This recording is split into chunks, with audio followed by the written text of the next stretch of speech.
जय श्री कृष्ण दोस्तों, आपका स्वागत है आपके अपने चैनल KTV स्टोरी में। आज हम लेकर आए हैं एक दिलचस्प कहानी जिसका नाम है साधु का वरदान। अगर आपको यह कहानी पसंद आए तो कृपया वीडियो को लाइक करें, चैनल को सब्सक्राइब करें और बेल आइकन को जरूर दबाएं। तो चलिए कहानी की ओर बढ़ते हैं। एक समय की बात है, भारत के एक छोटे से गांव में राघव नाम का एक किसान अपनी पत्नी मंजरी और 2 बच्चों के साथ रहता था। राघव बहुत मेहनती था, लेकिन उसकी मेहनत का फल कभी वैसा नहीं मिलता जैसा वह चाहता था। गांव में लगातार सूखा पड़ने और फसल खराब होने के कारण राघव और उसका परिवार गरीबी में जी रहा था। गांव के बाकी लोग भी इसी समस्या से जूझ रहे थे। सभी भगवान से प्रार्थना करते कि उनकी हालत सुधर जाए। एक दिन गांव में साधु महाराज का आगमन हुआ। साधु महाराज दिखने में बहुत तेजस्वी थे और उनके चेहरे पर एक दिव्य प्रकाश झलकता था। गांव वाले उनके पास अपनी समस्याएं लेकर गए। साधु महाराज ने कहा, जो सच्चे दिल से प्रार्थना करता है भगवान उसकी जरूर मदद करते हैं। उन्होंने सभी को आशीर्वाद दिया और फिर राघव के घर की ओर बढ़े। राघव और मंजरी ने साधु महाराज का बड़े आदर से स्वागत किया। उनके पास ज्यादा कुछ नहीं था, लेकिन जो भी थोड़ा बहुत था उसे उन्होंने प्यार से साधु महाराज को भोजन के लिए दे दिया। साधु महाराज उनके आतिथ्य से बहुत खुश हुए। उन्होंने राघव से कहा, तुम्हारा दिल बहुत बड़ा है, मैं तुम्हें एक वरदान देना चाहता हूं। राघव ने थोड़ा झिझकते हुए कहा, महाराज, हम तो बस अपनी गरीबी दूर करना चाहते हैं। अगर आप हमें कोई ऐसा रास्ता दिखाएं जिससे हमारी हालत सुधर जाए तो हम आपके बहुत आभारी रहेंगे। साधु महाराज ने अपने कमंडल से एक छोटा सा बीज निकाला और राघव को दे दिया। उन्होंने कहा, यह कोई साधारण बीज नहीं है, इसे अपने खेत में बोना और इसे सच्चे दिल से सींचना। यह बीज ऐसी फसल देगा जो तुम्हारी सभी समस्याओं का हल कर देगा। लेकिन याद रखना, इस बीज का इस्तेमाल केवल अच्छे कामों के लिए करना, लालच से इसे कभी मत छूना। राघव और मंजरी ने साधु महाराज का धन्यवाद किया। अगले दिन राघव ने उस बीज को अपने खेत में बो दिया। कुछ ही दिनों में वह बीज बड़ा होने लगा। उसके चारों ओर हरियाली छा गई और खेत सोने की तरह चमकने लगा। वहां ऐसी फसलें उगी जो पहले कभी किसी ने नहीं देखी थी। राघव की मेहनत रंग लाई और वह धीरे धीरे गांव का सबसे अमीर किसान बन गया। गांव के जमींदार धनराज ने जब यह देखा तो वह हैरान रह गया। उसने राघव से इस चमत्कारी बीज का रहस्य जानने की कोशिश की, लेकिन राघव ने साधु महाराज की बात याद रखते हुए कुछ नहीं बताया। धनराज ने लालच में आकर राघव को नुकसान पहुंचाने की योजना बनाई। उसने राघव के खेत को जलाने की कोशिश की, लेकिन हर बार उसे नाकामी ही मिली। एक दिन साधु महाराज फिर से गांव में आए। उन्होंने राघव से पूछा, क्या तुमने उस बीज का सही इस्तेमाल किया? राघव ने सिर झुकाकर कहा, महाराज, आपकी दी हुई शिक्षा के अनुसार ही मैंने इसे इस्तेमाल किया। साधु महाराज ने मुस्कुराते हुए कहा, तुम्हारी ईमानदारी और मेहनत ने तुम्हें इस काबिल बनाया है। अब यह गांव भी तुम्हारे जैसा ईमानदार बनेगा। मैं तुम पर गर्व करता हूं। साधु महाराज ने गांव के सभी लोगों को इकट्ठा किया और उन्हें बताया कि राघव ने बीज का इस्तेमाल कैसे किया। उन्होंने समझाया कि सच्चाई और मेहनत का रास्ता ही सफलता का असली मंत्र है। साधु महाराज ने सभी को यह भी चेतावनी दी कि अगर वे लालच में पड़ेंगे तो उनके जीवन में वही परेशानियां लौट आएंगी। गांव वालों ने साधु महाराज की बातें ध्यान से सुनी और उन्हें अपनी आदतों में सुधार लाने का वचन दिया। राघव ने भी अपने अनुभव शेयर किए और बताया कि कैसे साधु महाराज का वरदान उसके लिए एक नई शुरुआत लेकर आया। धनराज, जो अब तक लालच और ईर्ष्या में डूबा हुआ था, साधु महाराज की बातें सुनकर बहुत प्रभावित हुआ। उसने राघव से माफी मांगी और अपने बुरे कर्मों के लिए प्रायश्चित करने का संकल्प लिया। उसने गांव वालों की मदद के लिए अपनी संपत्ति का एक बड़ा हिस्सा दान कर दिया। गांव में अब खुशहाली लौट आई। सभी लोग मेहनत और ईमानदारी का महत्व समझने लगे। साधु महाराज ने गांव से विदा लेते समय कहा, यह बीज सिर्फ एक माध्यम था, असली वरदान तुम्हारी मेहनत और ईमानदारी है। इसे हमेशा संजो कर रखना। राघव और मंजरी ने अपने बच्चों को भी यही शिक्षा दी। गांव का नाम दूर दूर तक प्रसिद्ध हो गया और लोग वहां की एकता और समृद्धि का उदाहरण देने लगे। गांव में खुशहाली और एकता की नई लहर दौड़ पड़ी। साधु महाराज के आशीर्वाद और उनकी सिखाई शिक्षा ने गांव वालों के जीवन को बदल दिया। राघव का परिवार अब समृद्ध था और गांव के लोगों का मार्गदर्शन कर रहा था। राघव ने अपने खेतों से उपजे अनाज का एक बड़ा हिस्सा गरीब और जरूरतमंदों में बांटना शुरू कर दिया। उसकी पत्नी मंजरी ने भी महिलाओं के लिए एक कार्यशाला शुरू की, जहां उन्हें सिलाई, कढ़ाई और अन्य कौशल सिखाए जाते थे। राघव और मंजरी ने अपने बच्चों को मेहनत, ईमानदारी और सेवा का महत्व सिखाया। उनका बड़ा बेटा आयुष अब पढ़ाई के साथ साथ गांव के युवाओं को प्रेरित करता था। छोटी बेटी काव्या ने गांव के बच्चों के लिए एक पाठशाला खोली, जहां शिक्षा के साथ साथ जीवन मूल्यों का पाठ भी पढ़ाया जाता था। गांव के लोग अब एक परिवार की तरह हो गए थे। उन्होंने मिलकर एक सिंचाई प्रणाली तैयार की, जिससे हर खेत को पानी मिलता। राघव के खेत का चमत्कारी बीज अब पूरे गांव में बांटा गया और वह गांव हरियाली से भर गया। साधु महाराज ने जाते समय जो वचन दिया था वह सच साबित हुआ। उन्होंने कहा था कि ईमानदारी और परिश्रम से तुम सिर्फ अपना ही नहीं, पूरे समाज का उद्धार कर सकते हो। ये वचन राघव और गांव वालों के जीवन का मूल मंत्र बन गया। गांव वालों ने मिलकर एक निर्णय लिया कि वे अपनी समृद्धि का एक हिस्सा जरूरतमंद गांव की मदद के लिए देंगे। उन्होंने शिक्षा, स्वास्थ्य और रोजगार के क्षेत्र में काम शुरू किया। राघव की अगुवाई में गांव ने पूरे क्षेत्र में मिसाल कायम की। गांव ने अब अपने विकास को एक नई दिशा दी। राघव और अन्य गांव वाले मिलकर दूर दराज के क्षेत्रों में अपनी सफलता की कहानियां शेयर करते। उन्होंने अन्य गांवों को प्रेरित किया कि वे भी मेहनत, ईमानदारी और आपसी सहयोग को अपनाएं। गांव में एक नई परंपरा की शुरुआत हुई।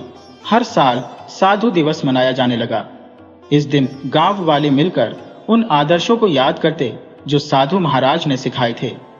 गांव अब न केवल भौतिक रूप से बल्कि मानसिक और सांस्कृतिक रूप से भी समृद्ध हो चुका था। हर घर में खुशियां और हर चेहरे पर संतोष था। साधु का वरदान अब सिर्फ एक कहानी नहीं बल्कि एक प्रेरणा बन चुका था, जो पीढ़ी दर पीढ़ी आगे बढ़ती रही। सालों बाद राघव के गांव की पहचान सिर्फ उसकी समृद्धि से नहीं बल्कि उसकी एकता और आदर्शों से भी होने लगी थी। लोग दूर दूर से इस गांव की मिसाल लेने आने लगे थे। राघव और मंजरी ने अपनी सिखाई गई शिक्षा को अपने बच्चों और आसपास के लोगों में फैलाया। गांव में अब न सिर्फ कृषि के क्षेत्र में समृद्धि आई थी बल्कि शिक्षा, स्वास्थ्य और समाज सेवा के क्षेत्र में भी बहुत बदलाव आया था। अब गांव में कृषि के साथ साथ छोटे छोटे उद्योग भी विकसित हो गए थे। महिलाएं सिलाई, कढ़ाई, हस्तशिल्प और विभिन्न प्रकार के व्यवसायों में शामिल हो गई थी। राघव की पत्नी मंजरी ने अपने द्वारा शुरू किए गए कार्यशाला के माध्यम से कई महिलाओं को आत्मनिर्भर बना दिया। एक बड़े केंद्र में बच्चों को शिक्षा देने का काम भी शुरू हुआ। यहाँ सिर्फ अकादमिक शिक्षा नहीं बल्कि जीवन के महत्वपूर्ण मूल्य भी सिखाए जाते थे। राघव और मंजरी के साथ साथ अन्य गांव वाले भी समाज की सेवा में अपना योगदान दे रहे थे। गांव में एक सामुदायिक केंद्र बना, जहां गरीबों को खाना, शिक्षा और चिकित्सा सुविधाएं मुफ्त में मिलती थी। हर साल राघव और उसकी पत्नी समाज में योगदान देने वाले अन्य लोगों को सम्मानित करते थे और उनकी मदद से एक नया उत्सव मनाते थे। इस उत्सव का नाम साधु दिवस रखा गया था, ताकि लोग साधु महाराज की दी गई शिक्षा को ना भूलें और अपने जीवन में उसका पालन करें। गांव की प्रगति अब केवल आसपास के क्षेत्रों तक सीमित नहीं थी, बल्कि दूर दूर के गांवों ने भी इस गांव से प्रेरणा ली थी। राघव और मंजरी दोनों मिलकर हर महीने एक सेमिनार आयोजित करते, जिसमें आसपास के गांवों के लोग आते और उनकी सफलता की कहानियां सुनते। यहाँ उन्हें बताया जाता कि कैसे मेहनत, ईमानदारी और समर्पण से सिर्फ व्यक्तिगत जीवन ही नहीं बल्कि समग्र समाज का भी उत्थान हो सकता है। राघव के बच्चों ने अब अपने माता पिता की सोच को आगे बढ़ाया। आयुष ने इंजीनियरिंग की पढ़ाई पूरी की और गांव में बुनियादी ढांचे को और बेहतर बनाने के लिए काम करना शुरू किया। काव्या ने शिक्षा के क्षेत्र में नवाचार की दिशा में कदम बढ़ाए और एक ऐसी पाठशाला खोली जहां बच्चों को न सिर्फ पारंपरिक शिक्षा दी जाती थी बल्कि उन्हें भविष्य में आने वाली चुनौतियों से निपटने के लिए भी तैयार किया जाता था।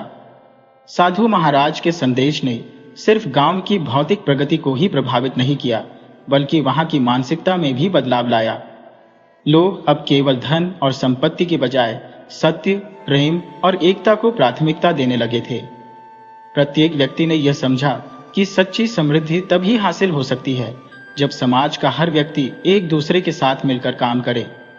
राघव और उसके परिवार की कहानी अब वैश्विक स्तर पर फैलने लगी थी। विदेशी पत्रकारों ने इस गांव का दौरा किया और वहां की प्रगति के बारे में दुनिया भर को बताया। उन्होंने राघव और उसकी पत्नी के कार्यों को समाज के लिए एक प्रेरणा माना और उन्हें विश्व मंच पर सम्मानित किया। समय के साथ राघव और उसके परिवार ने न केवल गांव की स्थिति को बेहतर किया, बल्कि उन्होंने पूरे क्षेत्र में बदलाव की लहर भी पैदा की। अब उनके गांव की पहचान सिर्फ समृद्धि से नहीं, बल्कि एक ऐसे स्थान के रूप में बन गई थी जहां हर व्यक्ति की भलाई की चिंता की जाती थी। राघव और मंजरी ने अपनी शिक्षा के जरिए गांव वालों के बीच आत्मनिर्भरता की भावना विकसित की थी। राघव का बेटा आयुष अब खुद को कृषि क्षेत्र के नवाचार में लगाने में लगा था। उसने सिंचाई, बीज और कृषि तकनीकों में सुधार के लिए नए प्रयोग किए, जिससे न सिर्फ राघव के खेत बल्कि पूरे गांव के खेतों की उपज में वृद्धि हुई। इसके बाद उसने अन्य किसानों को भी इसका प्रशिक्षण देना शुरू किया। गांव में लोगों की सेवा करने का जज्बा और बढ़ा। गांव वालों ने अब मिलकर एक सामुदायिक अस्पताल की शुरुआत की, जहां गरीबों और असहाय लोगों को मुफ्त इलाज मिलता था। मंजरी ने महिलाओं के लिए प्रशिक्षण केंद्र की स्थापना की, जहां महिलाएं सिलाई, कढ़ाई, बुनाई और छोटे व्यवसायों के लिए कौशल सीखती थी। ये प्रशिक्षण केंद्र महिलाओं को आत्मनिर्भर बनाने की दिशा में महत्वपूर्ण कदम साबित हुआ। समय के साथ साधु महाराज अब भी गांव में आते रहते थे। उनका मार्गदर्शन और आशीर्वाद गांव वालों के लिए बहुत मायने रखता था। एक दिन जब साधु महाराज ने राघव और मंजरी से पूछा कि अब क्या नया कार्य करना चाहते हो, तो राघव ने कहा, महाराज, हमें अब अपने बच्चों और आने वाली पीढ़ियों के लिए एक स्थायी धरोहर छोड़नी है। हम चाहते हैं कि यह गांव एक शिक्षा और सेवा का केंद्र बने, जहां लोग न केवल जीवन जीने के लिए बल्कि दूसरों की मदद करने के लिए भी प्रेरित हो। साधु महाराज मुस्कुराए और कहा, तुम्हारा मार्गदर्शन और साधना तुम्हारे बच्चों में भी समाहित हो गई है। ये गांव एक दिन पूरे क्षेत्र में शिक्षा और सेवा का सबसे बड़ा केंद्र बनेगा। गांव में अब एक नई परंपरा शुरू हुई, साधु महाराज के आशीर्वाद दिवस। इस दिन गांव वाले एकत्र होते थे और साधु महाराज द्वारा दी गई शिक्षाओं का पालन करने का संकल्प लेते थे। इसके अलावा हर वर्ष इस दिन पर एक सामूहिक सेवा कार्य किया जाता था, जैसे कि गांव के स्कूलों में किताबों का वितरण, वृद्धाश्रम में सेवा और गरीबों के लिए वस्त्र वितरण। इस परंपरा ने न केवल गांव में बल्कि आसपास के क्षेत्रों में भी सकारात्मक प्रभाव डाला। राघव और मंजरी ने अब अपने गांव में एक नई पहल शुरू की, हर घर एक पेड़ अभियान। इस अभियान के तहत हर गांव वाले को एक पेड़ लगाने के लिए प्रेरित किया गया। राघव ने खुद अपने खेतों में हजारों पेड़ लगाए थे और अब पूरा गांव पर्यावरण संरक्षण के प्रति जागरूक हो गया था। आगे चलकर राघव और मंजरी ने हर साल एक वृक्षारोपण उत्सव मनाने का निर्णय लिया, जिसमें पूरा गांव भाग लेता था। यह उत्सव न सिर्फ पर्यावरण की रक्षा के लिए था, बल्कि यह गांववासियों के बीच सामूहिकता और भाईचारे की भावना को भी बढ़ावा देता था। राघव के मार्गदर्शन में गांव में एक किसान संघ भी बना, जहां सभी किसान एकजुट होकर एक दूसरे की मदद करते थे। इस संघ ने किसानों के लिए सामूहिक रूप से बीज खरीदने, खाद और कृषि सामग्री में छूट पाने की व्यवस्था की। इस संघ के द्वारा ही राघव ने अपने गांव के किसानों को न केवल खेती के नए तरीकों से परिचित कराया, बल्कि उन्हें बेहतर बाजारों से जोड़ने के लिए भी प्रयास किए। समय के साथ साधु महाराज का स्वास्थ्य खराब होने लगा। एक दिन वह गांव में आए और राघव से कहा, तुम सबने जो काम शुरू किया है वह अब हर दिशा में फैलने लगा है। मैं अब तुम सबका मार्गदर्शन करने के लिए यहाँ नहीं रहूंगा, लेकिन मेरा आशीर्वाद तुम्हारे साथ रहेगा। तुम लोग यही समझना कि जो कुछ भी तुमने किया है वह तुम्हारी मेहनत, ईमानदारी और समर्पण का परिणाम है। साधु महाराज के आशीर्वाद से राघव और उसका परिवार गांव में सबसे महान सम्मान के पात्र बने। गांव वाले उन्हें साधु के अनुयायी के रूप में सम्मान देते थे और राघव के नेतृत्व में पूरा गांव एकता, समृद्धि और सेवा भाव का प्रतीक बन चुका था। राघव और मंजरी ने अपने बच्चों को यही शिक्षा दी कि जीवन में सच्ची समृद्धि और खुशी तभी मिलती है जब किसी के पास सेवा का भाव हो, मेहनत की लगन हो और दूसरों की भलाई की इच्छा हो। काव्या और आयुष ने अपनी पढ़ाई और व्यावसायिक कामों में इसी आदर्श को अपनाया। काव्या ने अब एक स्कूल खोला जिसमें न सिर्फ शिक्षा दी जाती थी बल्कि बच्चों को समाज सेवा की भी ट्रेनिंग दी जाती थी। आयुष ने अपने पिता की तरह ही कृषि क्षेत्र में कई नई तकनीकों को अपनाया और पूरे क्षेत्र में इसे फैलाने की दिशा में काम किया। समय बीतता गया और राघव के प्रयासों से गांव ने एक नई दिशा पकड़ी।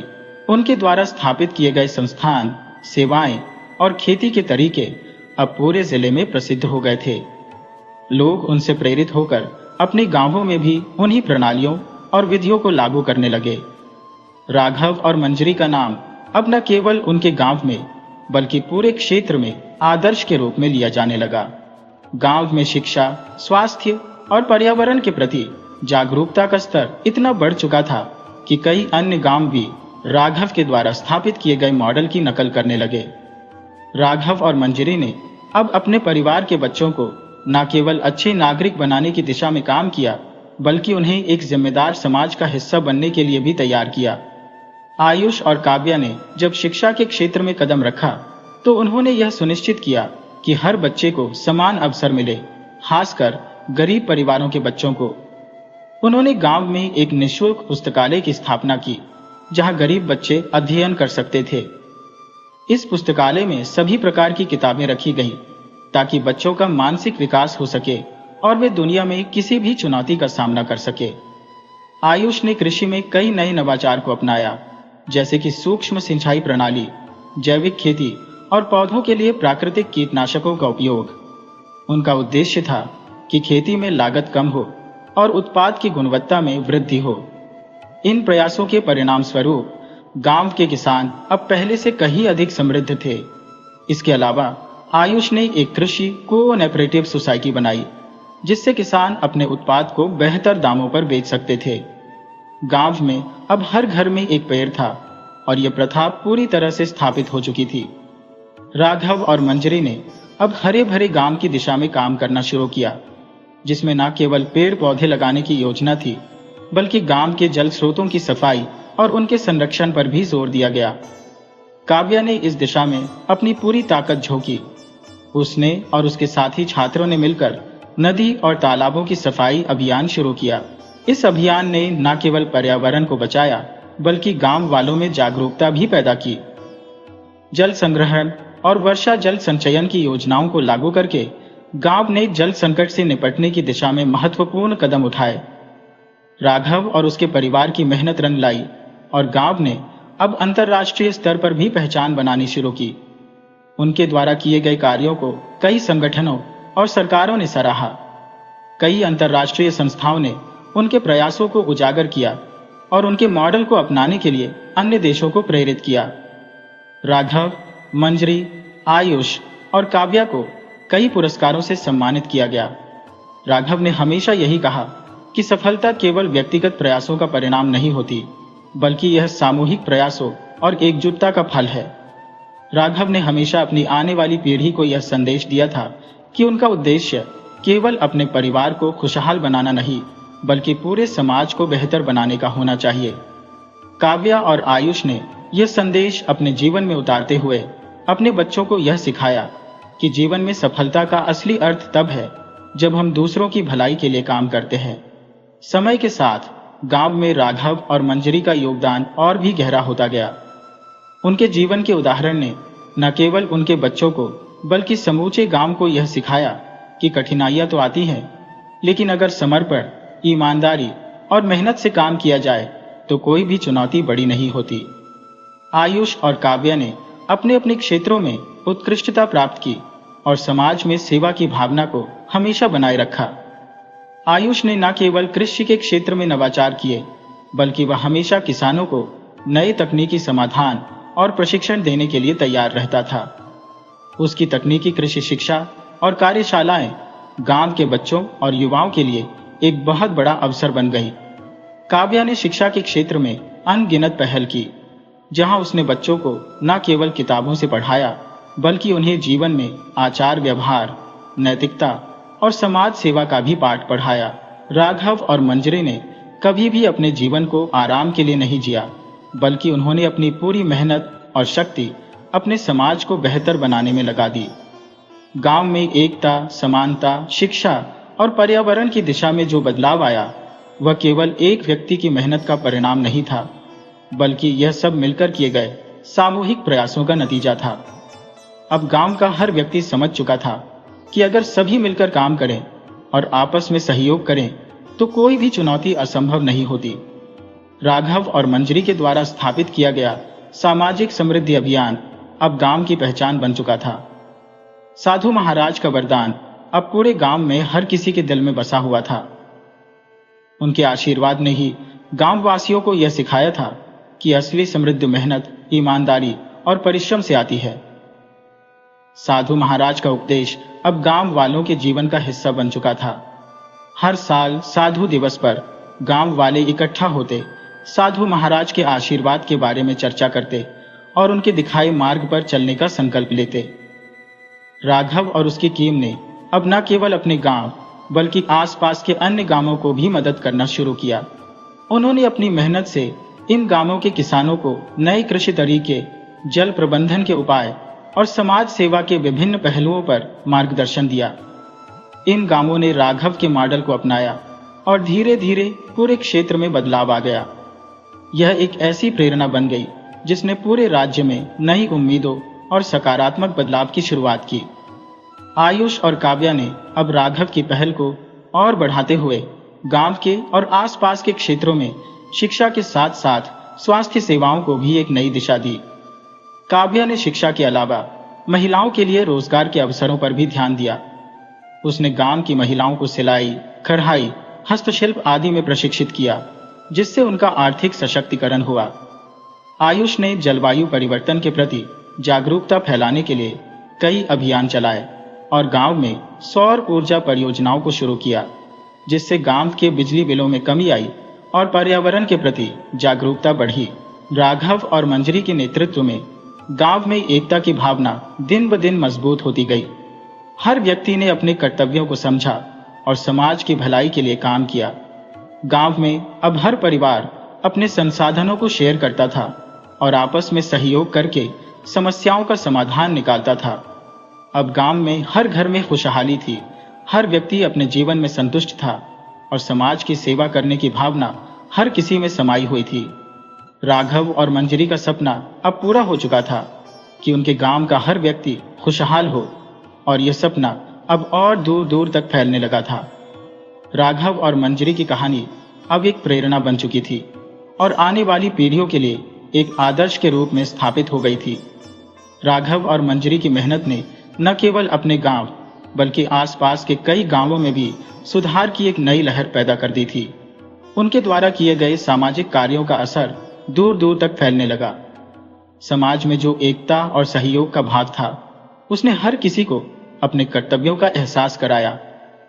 अब यह लोग सिर्फ अपने लिए नहीं बल्कि एक दूसरे के लिए भी जीने लगे। राघव और मंजरी का सपना अब सीमाओं से बाहर भी फैलने लगा। उन्होंने अन्य राज्यों और शहरों में भी अपने कार्यों के परिणाम देखे थे और उनकी नीतियों को अपनाने की शुरुआत हुई। कई बड़ी सरकारी और गैर सरकारी संगठन भी उनकी पहल से प्रेरित होकर गांवों में विकास की दिशा में काम करने लगे। राघव और मंजरी ने कभी नहीं सोचा था कि उनका छोटा सा प्रयास इतना बड़ा बदलाव लाएगा, लेकिन उनके विश्वास और मेहनत ने इसे सच कर दिखाया। आयुष और काव्या ने अपने अनुभवों से सीखते हुए और भी नई पहल शुरू की।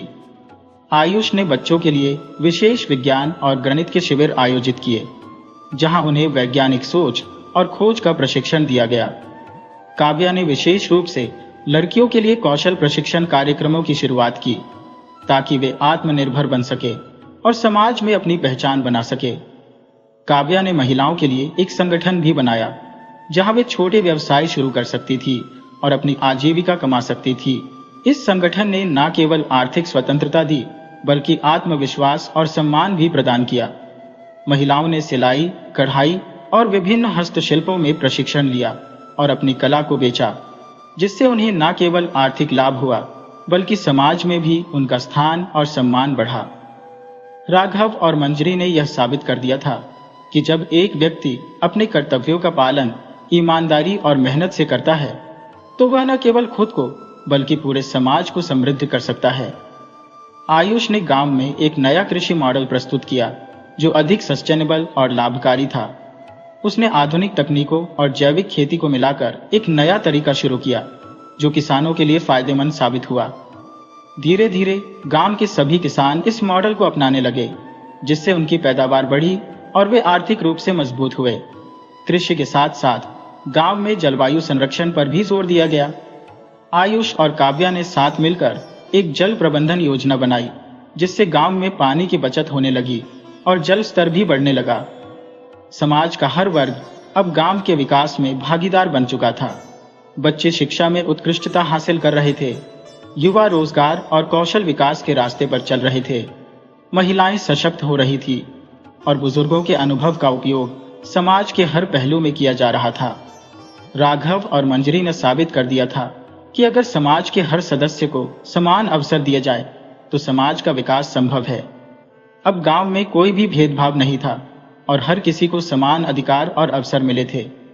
लोग आपस में सहयोग करते थे और एक दूसरे की मदद करते थे, जिससे गांव में एक नई ऊर्जा का संचार हो रहा था। समाज में सकारात्मक बदलाव को देखकर राघव और मंजरी गर्व महसूस करते थे। उनका जीवन अब समाज सेवा का एक आदर्श बन चुका था। उनके द्वारा किए गए कार्यों को देखकर नई पीढ़ी प्रेरित हो रही थी और उनके आदर्शों का पालन कर रही थी। आयुष और काव्या ने अपनी जिम्मेदारी को आगे बढ़ाया और राघव मंजरी के कामों को और बढ़ावा दिया। उनके पास अब एक स्पष्ट दिशा थी और वे जानते थे कि उनका लक्ष्य केवल अपने परिवार का भला करना नहीं है, बल्कि समग्र समाज को एक नई दिशा देना है। समाज की इस समृद्धि और एकता ने राघव और मंजरी के जीवन को एक नई दिशा दी थी। अब उनके पास न केवल अपने परिवार का भविष्य सुरक्षित था, बल्कि उन्होंने अपने गांव के साथ साथ पूरे क्षेत्र का भला करने का संकल्प लिया। राघव और मंजरी अब एक नई यात्रा पर निकल पड़े थे, जो न केवल उनके गांव बल्कि आसपास के क्षेत्रों को भी सशक्त बनाएगी। गांव में बदलाव के साथ साथ आध्यात्मिक जागृति का भी द्वार आया। राघव और मंजरी ने महसूस किया कि अगर गांव के लोग अपनी आत्मा को भी शुद्ध रखें और अपने कार्यों में ईमानदारी और सत्यता का पालन करें तो समाज में हमेशा खुशहाली बनी रहती है। इसी विचार से प्रेरित होकर राघव ने गांव में एक गुरुकुल की स्थापना की, जहां बच्चों को सिर्फ शिक्षा ही नहीं बल्कि जीवन के मूल्यों और संस्कारों की भी शिक्षा दी जाती थी। मंजरी ने भी महिलाओं के लिए एक विशेष कार्यक्रम शुरू किया, जिसमें वे ध्यान और साधना के माध्यम से अपनी मानसिक शांति और शक्ति को बढ़ा सके। गांव में हर व्यक्ति अपने जीवन में नैतिकता, सत्यता और अच्छाई को बढ़ावा देने लगा। साधु महाराज के दिए गए आशीर्वाद का असर अब हर घर में महसूस हो रहा था। मंजरी और काव्या ने महिलाओं की स्थिति में सुधार के लिए कदम उठाए। उन्होंने गांव में एक महिला संघ की स्थापना की, जहां महिलाएं अपनी आवाज उठा सके, अपनी समस्याओं का समाधान पा सके और समाज में अपनी पहचान बना सके। काव्या ने महिलाओं के लिए विशेष रूप से नेतृत्व और प्रबंधन की ट्रेनिंग भी शुरू की, ताकि वे न केवल अपने घरों की बल्कि समाज की भी दिशा बदल सके। इस कार्यक्रम ने गांव की महिलाओं को आत्मनिर्भर बनाया और वे अपने अधिकारों के प्रति जागरूक हो गईं। अब महिलाएं भी रोजगार के अवसरों में भाग ले रही थी और उनकी मेहनत और संघर्ष ने समाज में एक नई क्रांति ला दी। गांव में आयुष और काव्या के नेतृत्व में विकास और समृद्धि की नई दिशा तय की जा रही थी। आयुष ने किसानों के लिए और भी प्रभावी कृषि तकनीक लागू की, जिससे उनकी उपज में वृद्धि हुई और गांव के व्यापार को एक नया मोड़ मिला। काव्या ने स्कूलों और अन्य सामाजिक संस्थाओं के साथ मिलकर शिक्षा के स्तर को ऊंचा किया। आयुष और काव्या ने यह सुनिश्चित किया कि जो काम राघव और मंजरी ने शुरू किया था वह कभी न रुके और हर नई पीढ़ी तक पहुंचे। उनका मकसद सिर्फ गांव का विकास नहीं था, बल्कि उन्होंने क्षेत्रीय और राष्ट्रीय स्तर पर अपनी आवाज उठाई, ताकि पूरे देश में इसी तरह के परिवर्तन संभव हो सके। गांव वालों ने अब एक नई परंपरा शुरू की। हर साल सच्चाई और मेहनत का दिन मनाने का निर्णय लिया गया, जिसमें लोग अपने संघर्षों और सफलताओं को शेयर करते थे। यह दिन एक उत्सव बन गया जो हर साल बढ़ता ही जा रहा था। इस दिन लोग न केवल अपनी सफलता का जश्न मनाते थे, बल्कि उन लोगों की मदद करने का प्रण लेते थे जो अब भी मुश्किलों में जी रहे थे। राघव और मंजरी ने यह समझ लिया था कि किसी भी समाज के असली नेता वही होते हैं जो अपने समाज को आगे बढ़ाने की जिम्मेदारी लेते हैं। उन्होंने कभी नहीं सोचा था कि उनके छोटे से प्रयासों से ऐसा बड़ा परिवर्तन आएगा, लेकिन उनके दृष्टिकोण, ईमानदारी और मेहनत ने यह सिद्ध कर दिया था कि अगर मन में सच्चाई हो तो किसी भी लक्ष्य को प्राप्त किया जा सकता है। समाज में बदलाव का असर अब केवल गांव तक सीमित नहीं था। राघव और मंजरी ने अपने विचारों और कामों को क्षेत्रीय स्तर पर फैलाना शुरू किया। उन्होंने अन्य गांवों और शहरों में भी कार्यक्रम आयोजित किए, जहां वे अपनी कहानी और साधु महाराज के दिए गए ज्ञान को शेयर करते थे। उनका उद्देश्य समाज को सिखाना था कि सच्चाई, मेहनत और एकजुटता से ही किसी भी समुदाय को समृद्ध किया जा सकता है। राघव और मंजरी के नेतृत्व में गांव के लोग अब एक दूसरे के साथ अपने अनुभवों को शेयर करते थे। एकता और सहयोग की भावना ने न केवल उनके जीवन को बेहतर बनाया, बल्कि पूरे क्षेत्र में एक नई चेतना का संचार किया। लोगों ने यह समझा कि अगर हर व्यक्ति अपने कर्तव्यों को ईमानदारी से निभाए तो कोई भी समस्या बड़ी नहीं होती। समाज में फैले इस बदलाव को देखकर साधु महाराज ने एक दिन राघव और मंजरी को फिर से अपने पास बुलाया। जब वे साधु महाराज के पास पहुंचे तो महाराज ने उन्हें आशीर्वाद देते हुए कहा, तुम दोनों ने समाज की असली शक्ति को पहचाना है। तुमने यह दिखा दिया कि सच्चे दिल से काम करने वाला कभी असफल नहीं होता। राघव और मंजरी ने साधु महाराज के आशीर्वाद से एक और कदम आगे बढ़ाया। उन्होंने गांव में एक भव्य गुरुकुल की स्थापना की, जहां हर व्यक्ति को केवल शारीरिक श्रम ही नहीं बल्कि आध्यात्मिक शिक्षा भी दी जाती थी। वे बच्चों को यह समझाने का प्रयास करते थे कि जीवन में केवल शारीरिक श्रम ही नहीं बल्कि मानसिक शांति और आत्मनिर्भरता भी जरूरी है। राघव और मंजरी की यात्रा न केवल उनके लिए बल्कि समूचे समाज के लिए एक प्रेरणा बन चुकी थी। उनका उद्देश्य अब यह था कि हर व्यक्ति अपनी क्षमता का सही उपयोग करे और समाज में एकता और सहयोग की भावना को बढ़ावा दे।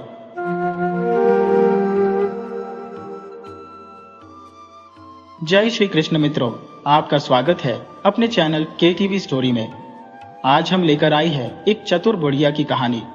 अगर आपको यह कहानी पसंद आए तो कृपया वीडियो को लाइक करें, चैनल को सब्सक्राइब करें और बेल आइकन को जरूर दबाएं। तो चलिए दोस्तों, कहानी की ओर बढ़ते हैं। गांव के दक्षिणी छोर पर एक छोटा सा मिट्टी का घर था। वहां रहती थी बुढ़िया अम्मा। उनका असली नाम रामदेई था, लेकिन पूरे गांव में उन्हें चतुर बुढ़िया के नाम से जाना जाता था।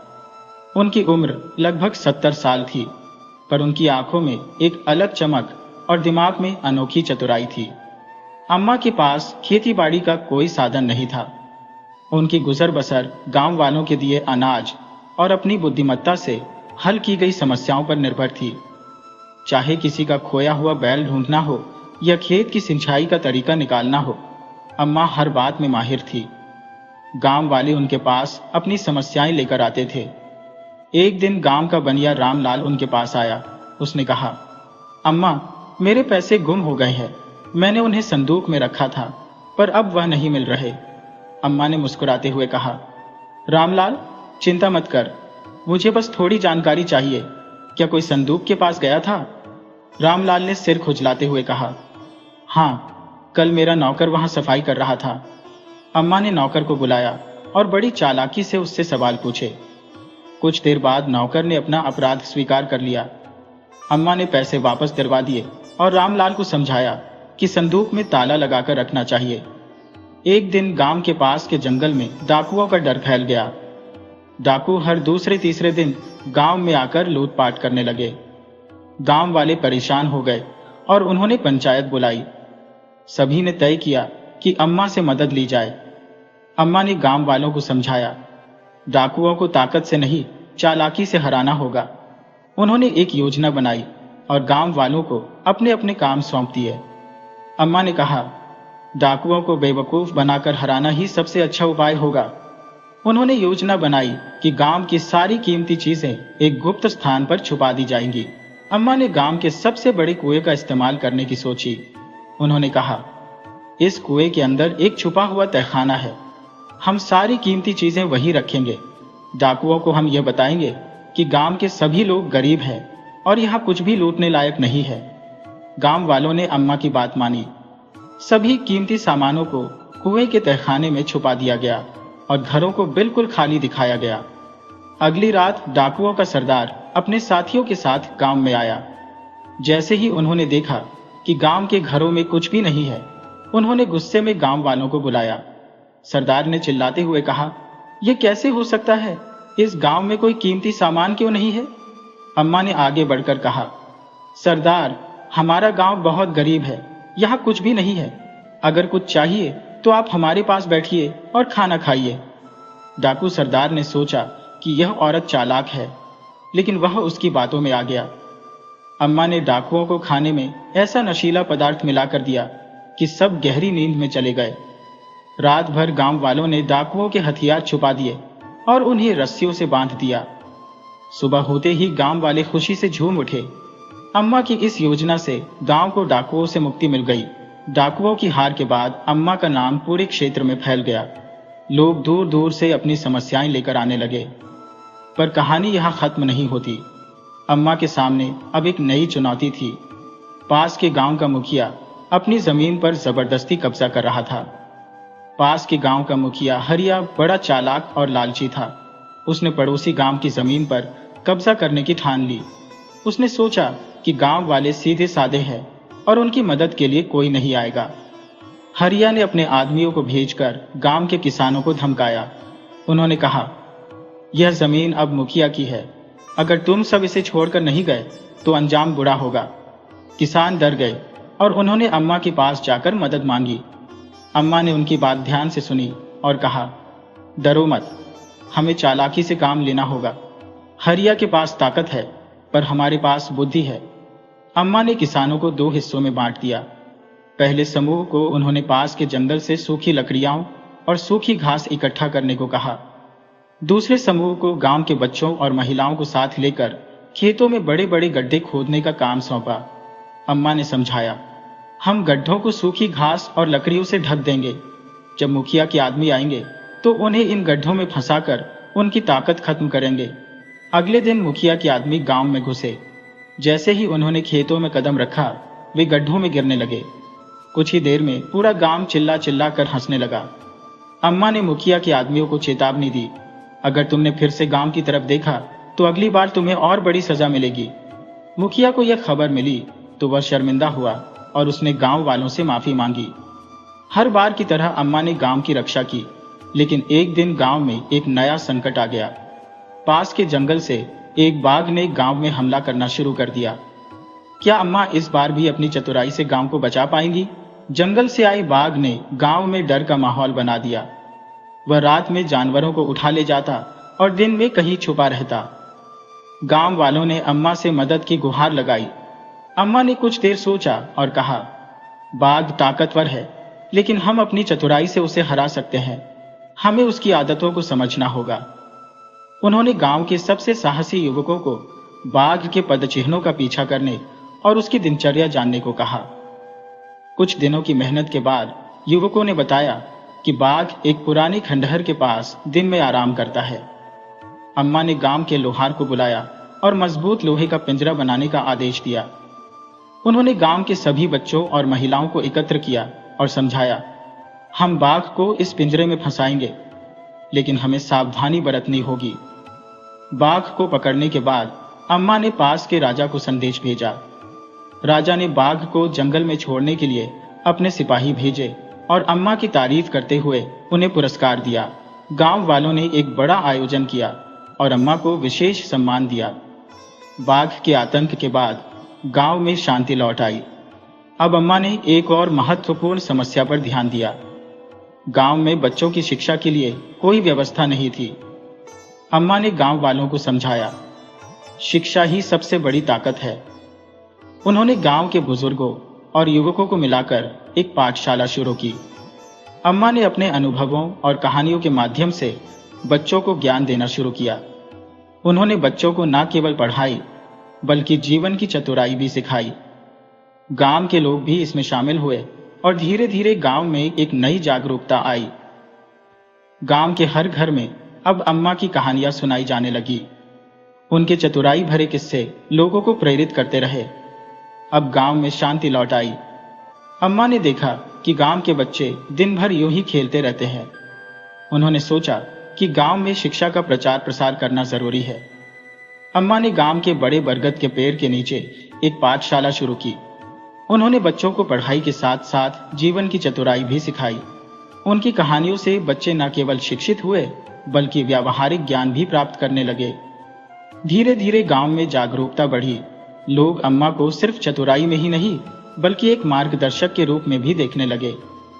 एक दिन राजा ने अम्मा को अपने दरबार में बुलाया। राजा ने उनके कारनामों के बारे में सुना था और उनकी बुद्धिमत्ता से प्रभावित था। राजा ने कहा, माता जी, आपके जैसे बुद्धिमान व्यक्ति की हमें अपने राज्य में आवश्यकता है। क्या आप हमारे राज्य की समस्याओं का समाधान कर सकती हैं? अम्मा ने मुस्कुराते हुए कहा, राजन, मैं एक साधारण बुढ़िया हूं, लेकिन यदि मेरी चतुराई से प्रजा का भला हो सकता है तो मैं अवश्य मदद करूंगी। राजा के दरबार में अम्मा का स्वागत पूरे सम्मान के साथ हुआ। राजा ने अपने सबसे बड़े मंत्री की समस्या अम्मा के सामने रखी। मंत्री ने कहा, माता जी, हमारे राज्य के कोषागार से सोना चोरी हो गया है। पहरेदार का कहना है कि किसी ने भी कोषागार में घुसने की कोशिश नहीं की, फिर भी सोना गायब हो गया। अम्मा ने सबसे पहले कोषागार का निरीक्षण किया। उन्होंने दीवारों, फर्श और छत का बारीकी से अध्ययन किया। फिर पहरेदार से सवाल पूछे। अम्मा ने एक पहरेदार से पूछा, क्या रात के समय कुछ अजीब या असामान्य देखा गया था? पहरेदार ने कहा, नहीं माताजी, लेकिन पिछले कुछ दिनों से हमें कोषागार के पास कुछ अजीब सी आवाजें सुनाई देती थी। अम्मा ने अनुमान लगाया कि चोरी किसी साधारण व्यक्ति का काम नहीं हो सकता। उन्होंने सभी कर्मचारियों और पहरेदारों की गतिविधियों पर नजर रखने का आदेश दिया। अम्मा ने योजना बनाई। उन्होंने कोषागार के पास रात में एक जाल बिछाया। अगली रात एक व्यक्ति चुपके से कोषागार के पास आया। वह कोषागार की छत के जरिए अंदर घुसने की कोशिश कर रहा था। अम्मा ने उसे पकड़ने के लिए पहरेदार को इशारा किया। चोर को पकड़ लिया गया। वह कोषागार का ही एक कर्मचारी था जिसने एक गुप्त सुरंग बनाकर चोरी की थी। राजा अम्मा की इस चतुराई से बेहद प्रभावित हुए। उन्होंने अम्मा को राज्य की मुख्य सलाहकार बनने का प्रस्ताव दिया, लेकिन अम्मा ने विनम्रता से मना कर दिया। उन्होंने कहा, राजन, मेरा जीवन गांव में ही अच्छा है। मैं वहीं रहकर लोगों की मदद करना चाहती हूँ। गांव में लौटने के बाद अम्मा को एक नई समस्या का सामना करना पड़ा। गांव के कुएं का पानी अचानक सूखने लगा था। लोग परेशान थे क्योंकि कुआं उनके पानी का मुख्य स्रोत था। अम्मा ने गांव वालों को संगठित किया। उन्होंने कहा, हमें इस समस्या का जड़ से समाधान करना होगा। जंगल में जाकर देखना होगा कि कहीं कोई प्राकृतिक कारण तो नहीं। गांव वालों ने जंगल में जाकर जांच की। वहां उन्हें पता चला कि एक बड़ी चट्टान ने पानी के बहाव को रोक दिया है। अम्मा ने गांव वालों को एकजुट कर उस चट्टान को हटाने का प्रबंध किया। कुछ ही दिनों में कुएं का पानी फिर से भरने लगा। गांव वालों ने अम्मा की चतुराई की एक बार फिर सराहना की। गांव में कुएं की समस्या का समाधान हो गया था, लेकिन अम्मा को अब एक और गंभीर समस्या का सामना करना पड़ा। गांव के पास एक नदी थी जिसका पानी अब गंदा और प्रदूषित होने लगा था। लोग उसे पीने और सिंचाई के लिए इस्तेमाल करते थे, लेकिन अब वह पानी पूरी तरह से बेकार हो गया था। अम्मा ने तुरंत गांव वालों को बुलाया और उन्हें समझाया, हमें इस नदी के प्रदूषण का कारण जानना होगा। यह सिर्फ हमारे गांव का नहीं बल्कि आसपास के इलाके का भी मुद्दा है। अम्मा ने नदी के स्रोत तक जाने का निश्चय किया। गांव के कुछ युवा लोग उनके साथ गए और उन्होंने नदी के स्रोत तक पहुंचने की योजना बनाई। नदी के स्रोत तक पहुंचने पर अम्मा और गांव के लोगों ने देखा कि कुछ बड़े कारखाने और उद्योगों का कचरा नदी में डाला जा रहा था, जो पानी को गंदा कर रहा था। अम्मा ने निर्णय लिया कि इस समस्या को हल करने के लिए उन्हें न सिर्फ कारखानों से बल्कि सरकारी अधिकारियों से भी मदद लेनी होगी। अम्मा ने राज्य के राजा को पत्र लिखा और नदी की स्थिति के बारे में बताया। राजा ने तुरंत अपनी टीम भेजी और कारखानों पर कड़ी कार्रवाई की। कुछ महीनों में नदी का पानी फिर से साफ हो गया। गांव वालों ने अम्मा के नेतृत्व में इस बड़ी समस्या का समाधान देखा और उनके प्रति आभार व्यक्त किया। अब अम्मा को सिर्फ गांव के लोग ही नहीं, बल्कि दूर दूर के इलाके के लोग भी सम्मान देते थे। समय के साथ अम्मा का प्रभाव बढ़ता गया। वह केवल गांव की समस्याएं नहीं सुलझा रही थी, बल्कि उनकी नीतियां और विचार समाज में एक नई दिशा दिखा रहे थे। राजा ने फिर से अम्मा को दरबार में बुलाया। इस बार उसने अम्मा से एक और प्रस्ताव रखा। राजा ने कहा, माताजी, आपने हमारे राज्य के कई मुद्दों को सुलझाया है। मैं आपको अपने राज्य का मुख्यमंत्री बनाना चाहता हूं। अम्मा ने मुस्कुराते हुए कहा, राजन, मैं कभी भी सत्ता की चाहत नहीं रखती। मैं बस गांव में रहकर लोगों की सेवा करना चाहती हूँ। मेरी एक ही इच्छा है कि लोग अपनी समस्याओं को समझे और उनका समाधान मिल सके। राजा ने अम्मा के इस विचार को समझा और उसे पूरी तरह से स्वीकार कर लिया। अम्मा ने गांव में एक और महत्वपूर्ण कदम उठाया।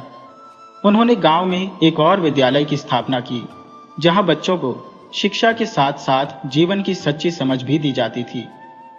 अम्मा ने गांव के युवाओं को एक नई दिशा दी और उनके भीतर जागरूकता और समाज सेवा की भावना को विकसित किया। अम्मा का जीवन एक मिसाल बन चुका था। उन्होंने न केवल अपने गांव, बल्कि पूरे राज्य में एक नया आदर्श स्थापित किया था। उनके द्वारा किए गए कार्य अब भी लोगों के दिलों में जीवित थे। गांव के बच्चे उनकी कहानियां सुनकर बड़े हो रहे थे और उनकी शिक्षा ने गांव के भविष्य को नया दिशा दी थी। समय के साथ अम्मा के गांव में अब भी कुछ समस्याएं बनी हुई थी, जिन्हें सुलझाना बाकी था। अम्मा ने महसूस किया कि समाज में अब भी बहुत सी अनदेखी और उपेक्षित समस्याएं थी। उन समस्याओं को दूर करना उनका अगला उद्देश्य बन गया। गांव में एक बार फिर से एक बड़ी चुनौती आई। पास के जंगल में एक और जंगली जानवर ने आतंक मचाना शुरू किया था, जो गांव के पास के खेतों को नुकसान पहुंचाने लगा था। इस बार अम्मा ने अपने अनुभव और चतुराई से उस समस्या का समाधान किया। अम्मा ने गांव में एक सभा बुलाई और कहा, समस्या तो हर जगह होती है, लेकिन उसे सुलझाना हम सबका कर्तव्य है। हम सभी मिलकर ही अपने गांव को सुरक्षित रख सकते हैं। उन्होंने योजना बनाई कि खेतों की सुरक्षा के लिए गांव में एक नया गार्ड टीम बनाई जाए। साथ ही अम्मा ने सभी को समझाया कि प्राकृतिक संसाधनों का सही उपयोग करने के साथ साथ उनका संरक्षण भी आवश्यक है। राज्य भर में अम्मा का प्रभाव अब राज्य की सीमाओं से बाहर फैल चुका था। राज्य के अन्य गांवों में भी लोग उनकी चतुराई और नेतृत्व की सराहना करने लगे थे। राजा ने उन्हें एक सलाहकार के रूप में अपना मार्गदर्शन लेना शुरू कर दिया। लेकिन अम्मा का जीवन हमेशा एक सरल उद्देश्य पर केंद्रित रहा, अपनी चतुराई और समझ से समाज को बेहतर बनाना। अम्मा का जीवन अब केवल एक कहानी नहीं रहा था, बल्कि एक प्रेरणा बन चुका था। उनके द्वारा किए गए कार्यों ने न केवल गांव में, बल्कि पूरे राज्य में एक नई सोच और जागरूकता पैदा की थी। उनकी शिक्षा और चतुराई से प्रेरित होकर गांव के लोग अपनी समस्याओं का समाधान खुद निकालने लगे थे। गांव के बच्चे जो अम्मा की कहानियां सुनकर बड़े हो रहे थे, अब अपने जीवन में उन्हीं सिद्धांतों का पालन करने लगे थे। हर घर में अम्मा के आदर्शों पर चर्चा होती थी और उनका नाम हर दिल में बसा हुआ था। गांव में शांति और समृद्धि के बाद अम्मा ने अपनी पूरी जिंदगी को एक उद्देश्य में समर्पित किया था, शिक्षा, चतुराई और समाज की सेवा। उनका सपना अब पूरा हो चुका था, लेकिन एक और सपना था जो उन्होंने कभी किसी से नहीं साझा किया था, अपने गांव के विकास के लिए एक स्थायी व्यवस्था बनाना। उन्होंने गांव में एक पुस्तकालय स्थापित किया, जहां गांव के लोग न केवल किताबें पढ़ सकते थे, बल्कि अम्मा के द्वारा दिए गए जीवन के अनुभवों और शिक्षाओं को भी संजो सकते थे। पुस्तकालय में बच्चों के लिए शिक्षा के विभिन्न स्रोत थे, ताकि वे अपनी जिंदगी में सफल हो सके और समाज की सेवा कर सके। राजा, जो अम्मा की बुद्धिमत्ता और कार्यों से हमेशा प्रभावित रहे थे, ने एक दिन अम्मा को राज्य के सबसे बड़े सम्मान से नवाजा। राजा ने उन्हें राज्य की मणि की उपाधि दी और अम्मा की मेहनत और समर्पण को मान्यता दी। अम्मा ने राजा से कहा, यह सम्मान मेरे लिए बहुत बड़ा है, लेकिन असली सम्मान तो उस प्यार और सम्मान में है जो मुझे मेरे गांव के लोगों से मिलता है। वे मेरी सबसे बड़ी संपत्ति है। अम्मा के निधन के बाद गांव में शोक का माहौल था। लेकिन अम्मा की शिक्षा और चतुराई ने गांव के हर व्यक्ति को इतना प्रेरित किया था कि वे उनकी राह पर चलने की ठान चुके थे। उनकी विरासत ने गांव को एक नई दिशा दी। गांव में जीवन बदलने लगा। अम्मा की कहानियों और सिद्धांतों के आधार पर गांव ने कई सामाजिक और सांस्कृतिक पहलुओं में बदलाव देखा। लोग एक दूसरे की मदद करने लगे और सबसे महत्वपूर्ण बात यह थी कि लोग खुद को अपने भविष्य का निर्माता मानने लगे थे। अम्मा के योगदान के बाद गांव में एक नई पीढ़ी ने जन्म लिया जो अम्मा के आदर्शों को आगे बढ़ाने में पूरी तरह से प्रतिबद्ध थी। अम्मा के शिष्य, विशेष रूप से उनके प्रिय छात्र जो पहले उनके पास शिक्षा के लिए आते थे, अब गांव के नेतृत्व में शामिल हो गए। एक दिन अम्मा के सबसे नजदीकी शिष्य राजू गांव का सरपंच बन गया। राजू ने अम्मा की शिक्षाओं को सख्ती से पालन करते हुए गांव में कई सुधार किए। वह जानता था कि अम्मा ने हमेशा यह सिखाया था कि किसी भी समस्या का हल एकजुटता, समझदारी और चतुराई से ही निकाला जा सकता है। राजू ने शिक्षा, स्वास्थ्य और कृषि में सुधार के लिए कई योजनाएं बनाई। शिक्षा के क्षेत्र में बड़े कदम उठाते हुए राजू ने गांव में एक बड़ा स्कूल स्थापित किया जिसमें न केवल नियमित पढ़ाई होती थी बल्कि जीवन के महत्वपूर्ण कौशल भी सिखाए जाते थे। गांव और राज्य में अम्मा की शिक्षाएं इतनी प्रभावशाली थी कि अब उनकी कहानी राज्य के बाहर भी सुनाई जाने लगी। उनके कार्य और दृष्टिकोण ने उन्हें न केवल एक कुशल मार्गदर्शक बल्कि एक जीवन दृष्टि के रूप में स्थापित कर दिया। अम्मा के सिद्धांतों के कारण राज्य के अन्य गांवों में भी परिवर्तन की लहर चली। हर गांव में एक अद्वितीय स्कूल की शुरुआत हुई जहां बच्चों को न केवल पढ़ाई बल्कि जीवन के आवश्यक कौशल और चतुराई भी सिखाई जाती थी। राज्य के उच्च अधिकारियों ने अम्मा के दृष्टिकोण को अपनाया और कई योजनाएं बनाई जो समाज के हर वर्ग की मदद करने के लिए समर्पित थी, विशेष रूप से महिलाओं और बच्चों के लिए। अम्मा की चतुराई ने केवल गांव के स्तर पर ही नहीं बल्कि राज्य की नीति में भी बड़ा बदलाव लाया। उनके शिक्षा के सिद्धांतों को ध्यान में रखते हुए शिक्षा मंत्रालय ने नए पाठ्यक्रम में जीवन कौशल और नैतिक शिक्षा को शामिल किया। राजा ने घोषणा की, अब से राज्य में हर नागरिक को अम्मा की शिक्षाओं के आधार पर न केवल सरकारी योजनाओं का लाभ मिलेगा बल्कि हम सभी को एक ऐसे समाज की ओर अग्रसर होना है जो न्यायपूर्ण, समृद्ध और सशक्त हो। अम्मा का प्रभाव अब केवल एक गांव या राज्य तक सीमित नहीं था। उनके विचार और कार्य अब एक वैश्विक प्रेरणा बन चुके थे। उनके बारे में किताबें लिखी गई और दुनिया भर में उनके नाम की चर्चा होने लगी। अम्मा की चतुराई और कार्यों की धारा अब एक नई दिशा में बहने लगी थी। उनके विचार और शिक्षाएं अब केवल उनकी कहानियों तक सीमित नहीं थी बल्कि हर घर में अमल की जा रही थी।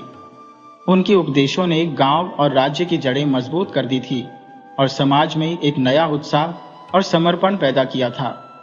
राजा ने राज्य के हर कोने में अम्मा के सिद्धांतों को लागू करने के लिए एक समिति बनाई।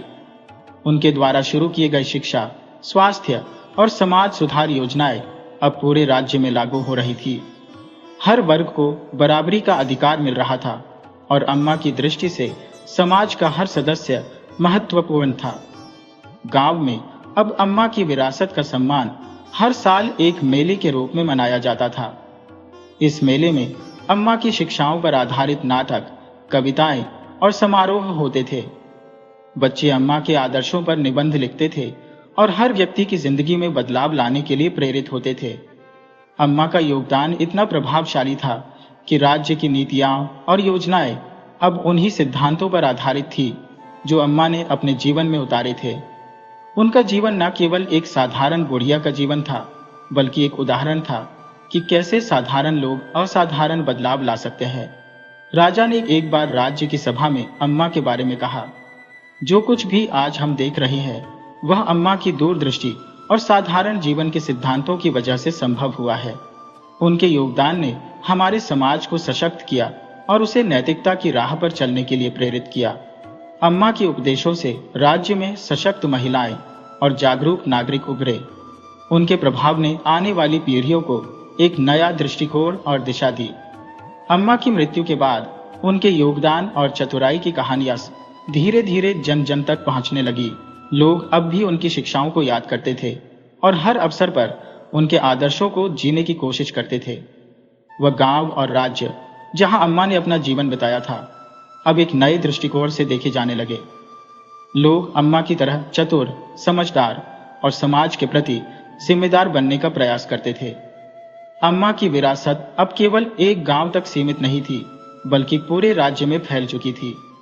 अम्मा की सबसे बड़ी शिक्षा थी, समाज को बेहतर बनाने के लिए हमें पहले खुद को बदलना होगा। यही शिक्षा अब गांवों और छोटे कस्बों में फैलने लगी थी। गांव में बच्चों के लिए विशेष पाठशालाएं बनवाई गई, जहां अम्मा की तरह चतुराई, नैतिकता और समाज सेवा की शिक्षा दी जाती थी। अम्मा के आदर्शों पर आधारित अनेक संस्थाएं और संगठनों का गठन हुआ। इन संस्थाओं ने महिलाओं, बच्चों और असहाय लोगों के अधिकारों के लिए काम करना शुरू किया। अम्मा का यह संदेश कि हमारे समाज का असली परिवर्तन छोटे कदमों से शुरू होता है, अब पूरी दुनिया में फैलने लगा था। अम्मा के परिवार के सदस्य अब उनके योगदान को आगे बढ़ाने के लिए काम करने लगे थे। उनके बच्चे और पोते पोतियां उनकी शिक्षाओं को साझा करते थे और अम्मा के कामों को नई पीढ़ी तक पहुंचाते थे। एक दिन अम्मा का शरीर थककर आराम की स्थिति में आ गया। गांव के सभी लोग उनके पास आए और उनकी अंतिम यात्रा में सम्मिलित हुए। वे जानते थे कि अम्मा का शरीर तो अब इस दुनिया में नहीं रहेगा, लेकिन उनके विचार, उनका दृष्टिकोण और उनका आदर्श सदैव उनके साथ रहेगा। अम्मा का अंतिम संस्कार राज्य के सबसे बड़े सम्मान के साथ हुआ और फिर राज्य के प्रत्येक गांव में उनकी तस्वीरें और उनके आदर्शों से जुड़ी पुस्तिकाएं रखी गईं, ताकि अगली पीढ़ियां उनके बारे में जान सके और उनके रास्ते पर चल सके। केटीवी स्टोरी पर कथा सुनने के लिए बहुत बहुत धन्यवाद।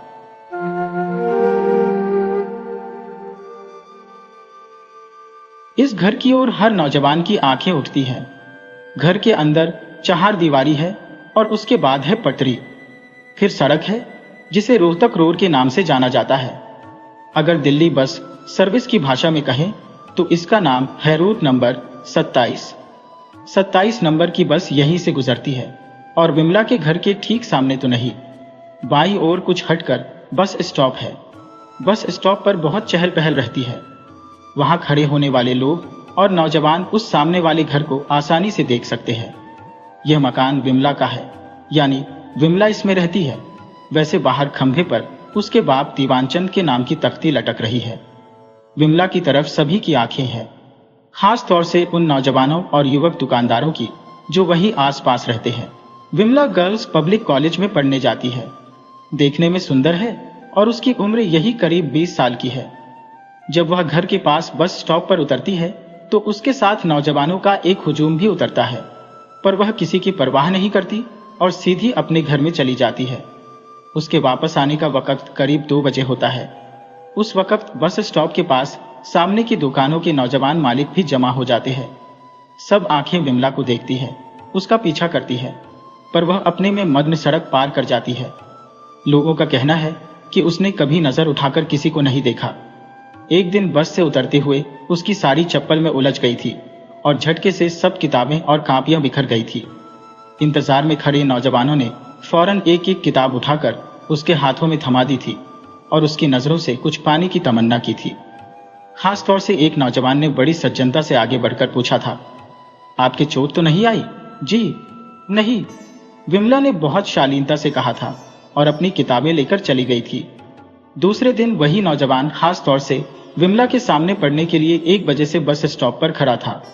आखिर एक बस से विमला उतरी। पहचान को और गहरा बनाने के लिए उस नौजवान ने बढ़कर उससे बात करनी चाहिए, पर विमला चुपचाप सकुचाती सड़क पार कर गई। बहुत दिनों से यही हो रहा है, पर विमला है कि उसमें जैसे कोई ज्वार ही नहीं उठता। अगर उठता भी है तो वह बहुत शालीनता और सफाई से उसे दबा जाती है।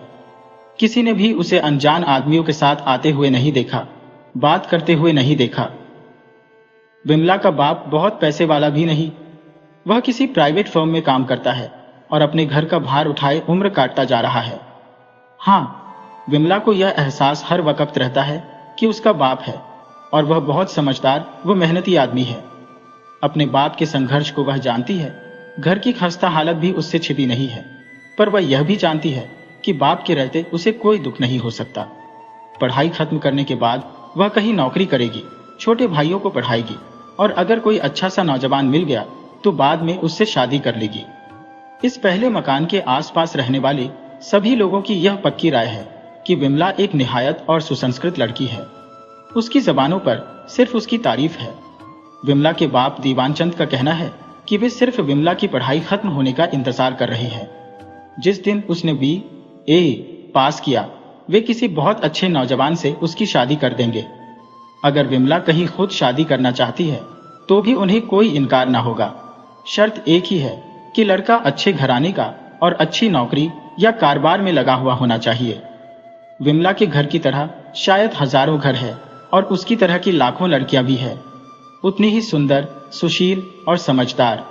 हर लड़की पढ़ रही है और अपने घर के खस्ता हाल से परिचित है, अपने बाप भाइयों के संघर्ष की जानकारी उसे है। हर लड़की अपने घर को और अच्छा बनाना चाहती है। हर लड़की यह भी चाहती है कि कोई उसकी तरफ उंगली न उठा सके। सब लोग उसके बारे में बहुत अच्छी अच्छी बातें सोचें, उसकी खूबसूरती को सराहें और गुणों की प्रशंसा करें। वह अपने घर की इज्जत का जीता जागता नमूना बने और बाप भाइयों की नाक उसकी वजह से ऊंची रहे। शादी के बाद सब जानने वालों को यह संतोष हो कि उसका पति बहुत इज्जतदार, ओहदेदार और शानदार आदमी है और वह शादी के बाद भी अपने भाई बहनों की प्यारी बनी रहे, उनकी मदद कर सके और घर में गौरव प्राप्त करे। पहले मकान में रहने वाली विमला भी यही चाहती थी और जो वह चाहती थी वह सब उसके सामने पूरा भी होता जा रहा था। उम्मीद भी यही है कि उसके सब सपने साकार हो जाएंगे, क्योंकि जो कुछ वह चाहती है वह पा लेना बहुत मुश्किल भी नहीं है। और उस पहले मकान यानी विमला के घर यह कहानी यहीं खत्म हो जाती है, क्योंकि अभी इससे आगे कुछ हुआ नहीं है। इस तारीख तक घटनाएं यहीं तक पहुंची है, इसलिए यह बात यहीं पर खत्म होती है।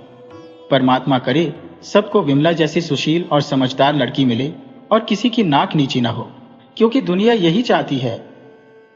विमला के घर से यह मकान काफी दूरी पर है।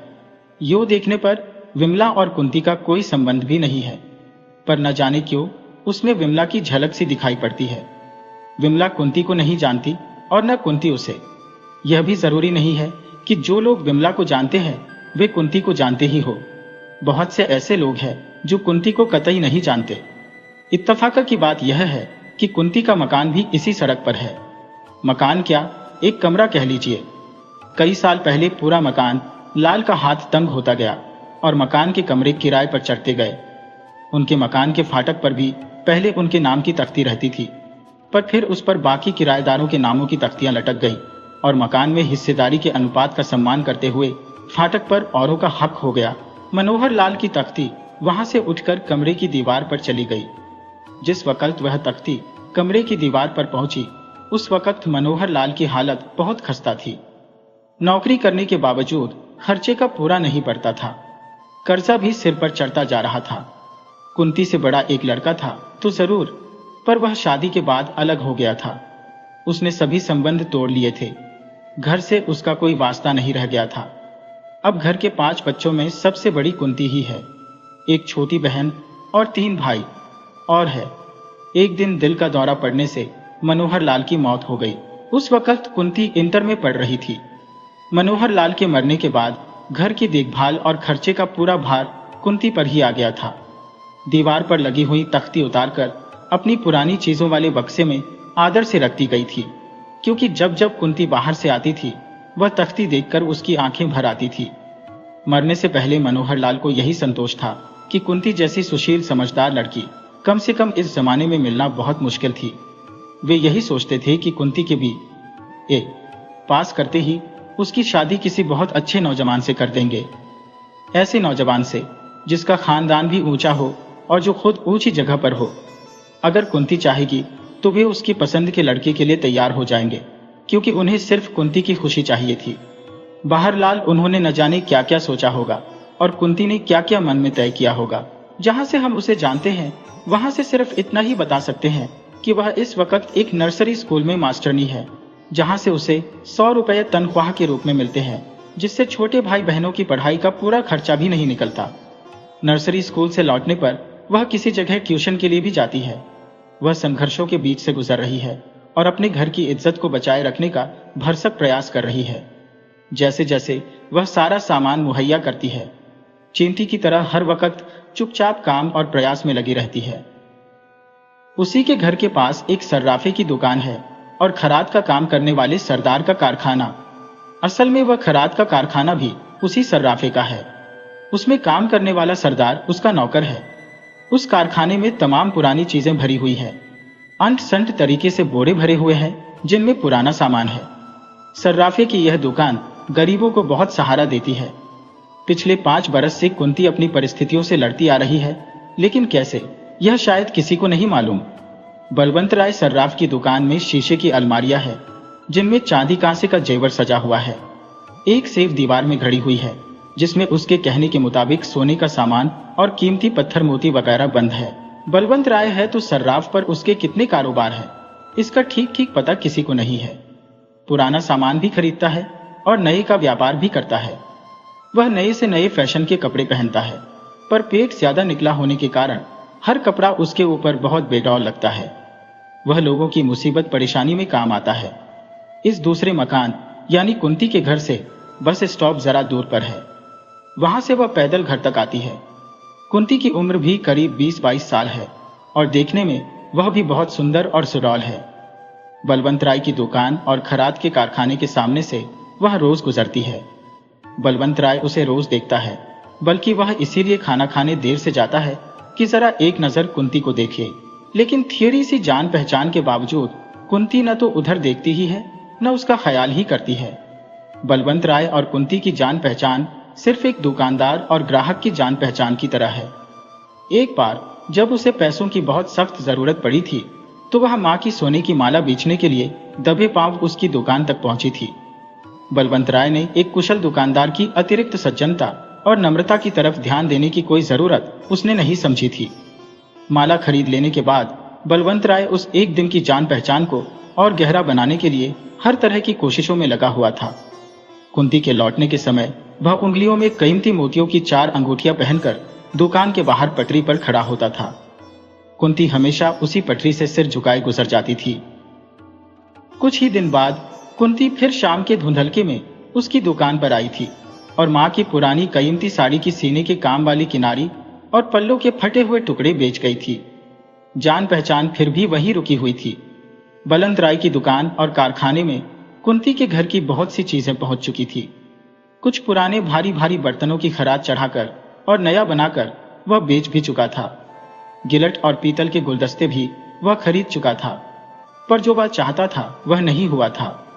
कुंती से उसने हर बार बातें की थी, पर उसकी बातों में कहीं कुछ भी ऐसा नहीं था कि बलवंत राय कोई मतलब निकाल सकता। कुंती से घर की तमाम पुरानी और इस्तेमाल की हुई चीजें खरीदने के बाद भी दूरी उतनी ही बनी हुई थी। वह हर बार कोई न कोई शिष्ट मजाक करता और चाहता कि कुंती कम से कम एक बार मुस्कुराकर उसकी बात का जवाब तो दे दे, पर कुंती विमला की ही तरह कभी मुस्कुराई नहीं। उसने हमेशा सीधी सीधी बातें की, चीज दी और कम ज्यादा जो भी पैसा मिला लेकर चली गई। बलवंत राय ने हमेशा यही जाहिर किया कि वह न सिर्फ कीमती से ज्यादा पैसा ही देता है, बल्कि उन चीजों को भी खरीद लेता है जो उसके काम की नहीं है, जैसे चश्मे का पीतल का पुराना फ्रेम, पूजा के छोटे छोटे बर्तन और पुरानी टूटी हुई पतीलियां। कुंती भी मन ही मन उसकी बहुत कृतज्ञ थी, लेकिन मुस्कुराकर बात करने का सवाल कभी नहीं उठा था, क्योंकि जिंदगी के भारू होते जाने के बावजूद तब तक वह गाड़ी खींच रही थी। कुछ ऐसी आशाएं बाकी थी जिन्हें वह संजो कर रखना चाहती थी, और कुछ ऐसे सपने भी शेष थे जिनके साकार होने की उम्मीद उसे थी। अभी खुशियों के कुछ एहसास बाकी थे जो उसे मुस्कुराने नहीं देते थे। वह अपनी मुस्कुराहटों को बचाकर रखना चाहती थी उस दिन के लिए जबकि वे खुशियां वापस आएंगी। उसके छोटे छोटे भाई बड़े होंगे और घर का नक्शा बदलेगा। आखिर वह दिन आ ही गया जबकि उसकी मुस्कुराहट होठों पर आ गई। वह दिन बेहद खुशनुमा था। बरसात का मौसम था। आसमान में काले काले बादल छाए हुए थे। भीगी भीगी हवा चल रही थी। दूर से आती हवाओं के साथ मेहंदी के फूलों की महक आ रही थी। रह रह कर बूंदी बांदी हो जाती थी। पेड़ घुलकर नए हो गए थे। सड़कें साफ हो गई थी। उस वक्त शाम के 7 बज रहे थे। सूरज डूब चुका था, पर दिन अभी कुछ कुछ बाकी था। कुंती के घर में अजीब सा सन्नाटा छाया हुआ था। मां को 2 दिन पहले बेहोशी का दौरा पड़ा था। घर में इलाज कराने के लिए पाई नहीं थी, इसलिए वह जनाने अस्पताल में पड़ी हुई थी। उसे देखने जाने और तीमारदारी में सब पैसे खत्म हो चुके थे। तीनों भाई और अकेली बहन समझदार और नेक बच्चों की तरह चुपचाप अधपेट खाए बैठे हुए थे। किसी के चेहरे पर कोई शिकायत नहीं थी। कुंती एक तरफ बैठी हुई बारी बारी से सब चीजों पर निगाह डाल रही थी, लेकिन अब घर में कोई भी ऐसा सामान नहीं था जो बेचा जा सके या बिक सके। तस्वीरों के लकड़ी के फ्रेम बिक नहीं सकते, तवा और आखिरी पतीली बेची नहीं जा सकती, और दो दो चार चार आने में दो तीन चीजें बिक भी जाए तो कुछ भी हासिल नहीं होता था। मौसम बहुत सुहावना था, हर तरफ से जैसे खुशियां फूट पड़ रही थी। पैरों पर अजीब सी ताजगी छाई हुई थी, और ऐसे खुशनुमा वक्त में कुंती की आंखें रह रहकर भर आती थी। दिल में अजीब सी हुक उठती। भाई बहनों के मासूम चेहरों की तरफ जब वह देखती थी तो मन बैठने लगता था और आंसू नहीं थमते थे। आखिर वह कमरे के बाहर आकर खड़ी हो गई। कुछ देर पसोपेश में रही, फिर भीतर जाकर उसने कपड़े बदले, अपने बाल ठीक किए और छोटी बहन को समझाकर कि वह अभी आ रही है, वह बाहर निकल आई। उसकी चाल में कोई संकोच नहीं था। मन अजीब सी मजबूरी की अनुभूति और हिचक से भरा हुआ था, और वह हमेशा की तरह फिर बलवंत राय की दुकान पर खड़ी थी। शाम गहरी हो गई थी। आज वह दिन आ गया था जब उसका मन बहुत भारी था और दुखों के बोझ से हल्की सी मुस्कुराहट होठों पर उतर आई थी। बलवंत राय ने वह मुस्कुराहट देखी तो सहसा विश्वास नहीं कर पाया। हकलाते हुए बोला, आइए आइए। वहां क्यों रुक गई? कुंती भीतर चली गई। एक आध ग्राहक और बैठे हुए थे। कुंती हमेशा की तरह बेंच पर बैठ गई। बलवंत राय ने ग्राहकों को जल्दी से निपटाकर विदा किया और कुंती को देखा तो उसे सिर्फ वह मुस्कुराहट ही नजर आई। इतने दिनों का परिचय सहज सम्मान का रूप ले चुका था। बलवंत राय ने धीरे से कहा, कहिए, क्या सेवा करूं? बहुत सकुचाते और हिचकते हुए कुंती ने मुस्कुराने की फिर कोशिश की। उसके होठों पर मुस्कुराहट की लकीर खिंच गई और वह नीची निगाह करके बोली, आज असल में हमें 20 रुपए की सख्त जरूरत थी। चीज तो कोई ला नहीं पाई। वह बात यह थी कि बलवंत राय ने और कुछ जानना जरूरी भी नहीं समझा। कुंती के घर की हालत का पता उसे था और उसके मन में मदद करने की बात भी थी। उसने फौरन 20 रुपये आगे बढ़ा दिए तो बहुत संकोच से लेते हुए कुंती ने कहा, पहली तारीख को दे जाऊंगी। कोई बात नहीं, आ जाएंगे। बलवंत ने कहा तो वह जैसे उबर आई थी। मन का बोझ भी कुछ हल्का सा लग रहा था। वह हमेशा की तरह ही चुपचाप बाहर निकल आई, पर आज उसने आगे बढ़ने से पहले बलवंत राय के चेहरे पर कुछ भाव पड़ने की कोशिश करनी चाहिए। वह हमेशा की तरह ही शालीनता से मुस्कुरा रहा था। कुंती भी धीरे से मुस्कुराई और हमेशा की तरह ही चुपचाप पटरी पर चल दी। कुंती के घर की तरह शायद हजारों घर है और उसकी तरह की लाखों लड़कियां हैं जो आज अपने पैरों पर खड़े होकर कुछ बनना चाहती है और अपने घर की खुशियां वापस लाना चाहती है। पर लड़की किसी बहुत खूबसूरत दिन के लिए अपनी सब मुस्कुराहटें संजो कर रखना चाहती है। दूसरे मकान में रहने वाली कुंती भी यही चाहती थी, और जो वह चाहती थी उसके मिलने का विश्वास उसे शायद अभी तक है, आज शाम तक था। और उस मकान यानी कुंती के घर की यह कहानी ही खत्म हो जाती है, क्योंकि अभी इससे आगे कुछ हुआ नहीं है। इस तारीख तक पहनाई यहीं तक पहुंची है, इसलिए यह बात भी यहीं पर खत्म होती है। परमात्मा करे ऐसा खुशनुमा दिन कभी ना आए और किसी को मुस्कुराना न पड़े, क्योंकि दुनिया यही चाहती है। लज्जा का घर ठीक उस चौराहे पर है जहां से बाग के लिए रास्ता कटता है। उसे घर नहीं, फ्लैट कहा जाता है।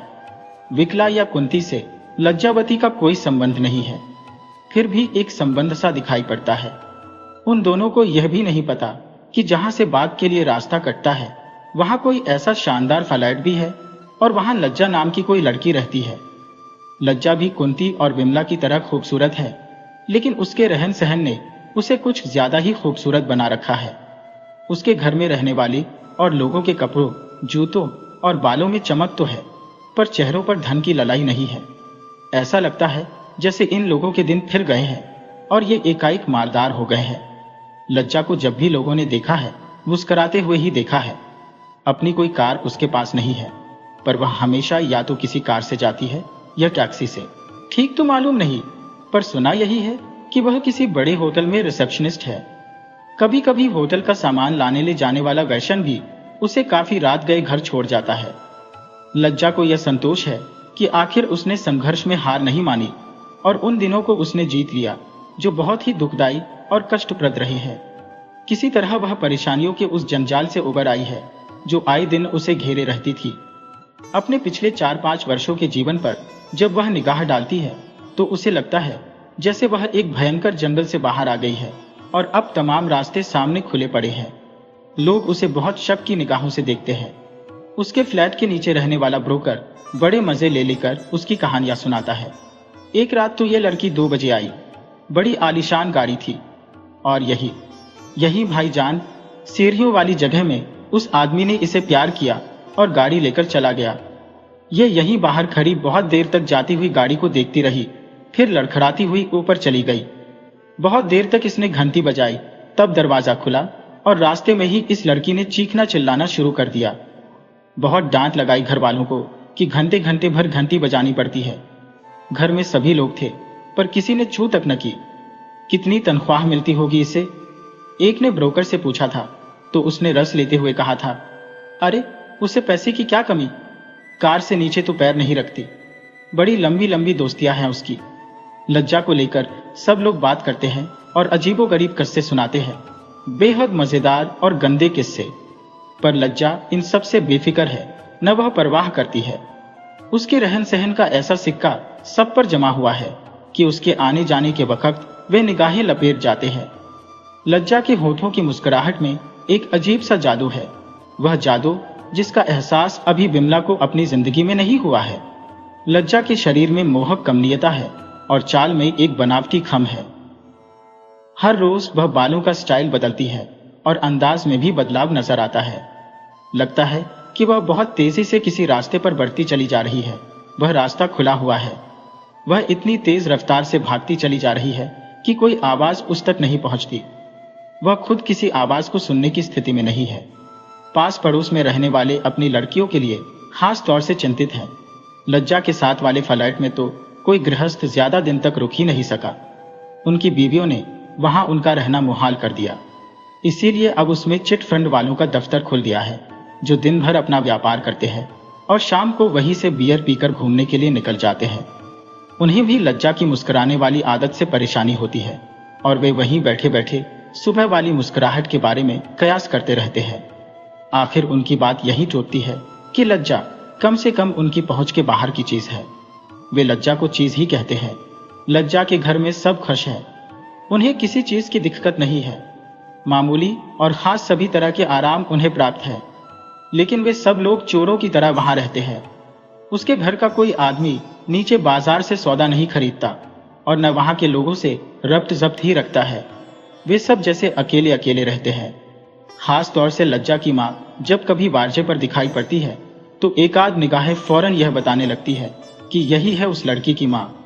उन नजरों की भाषा को उसकी माँ पढ़ लेती है और इस बात का संतोष करती है कि वह अब उस मोहल्ले में नहीं है जहां तमाम रिश्तेदार रहते थे, नहीं तो वे कुड़ कर ही जान दे देते। लज्जा अधिकतर 3 आदमियों के साथ दिखाई पड़ती है और एक रात जबकि मौसम बहुत खराब था, आसमान रूंधा रूंधा सा था और धूल भरी आंधी चल रही थी, तो लज्जा दिलीप की कार से उतरी थी। उसका मुंह उतरा हुआ था, आंखों में बड़ा सूनापन सा था, बाल भी बिखरे बिखरे से थे। वह दिलीप को अपने साथ ऊपर ले गई थी और कमरा चारों तरफ से बंद करके उसने वहशियों की तरह उसे ताकते हुए पूछा, तुम आखिर इनकार क्यों करते हो? क्या नहीं है मुझ में? इतने दिनों में क्या बदल गया है? दिलीप कुछ देर चुप बैठा रहा था।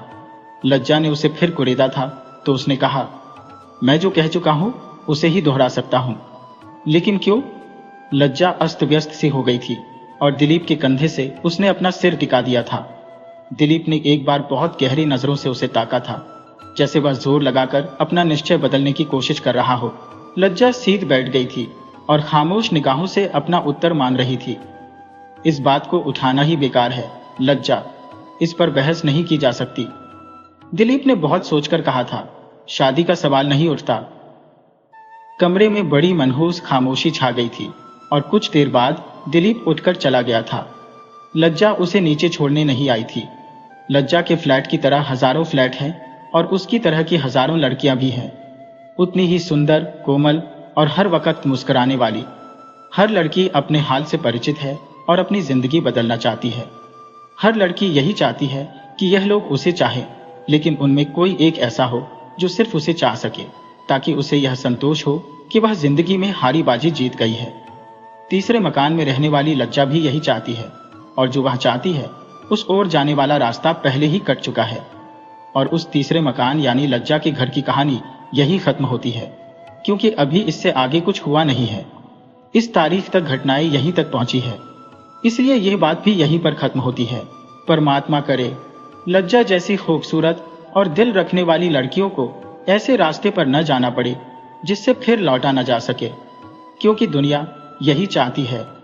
लज्जा के घर के पास से बाग की तरफ जो रास्ता कटता है, उसी पर थोड़ी दूर आगे सुनीता का घर है। विमला, कुंती या लज्जा में से कोई भी सुनीता को नहीं जानती, सुनीता भी उन्हें नहीं जानती। जानने का कोई सवाल भी नहीं उठता। यहाँ इतने लोग रहते हैं, हर कोई भी किसी को नहीं जानता, किसी को किसी से कोई खास मतलब नहीं है। पर सुनीता को देखने से न जाने क्यों विमला की धुंधली सी आकृति सामने आकर खो जाती है।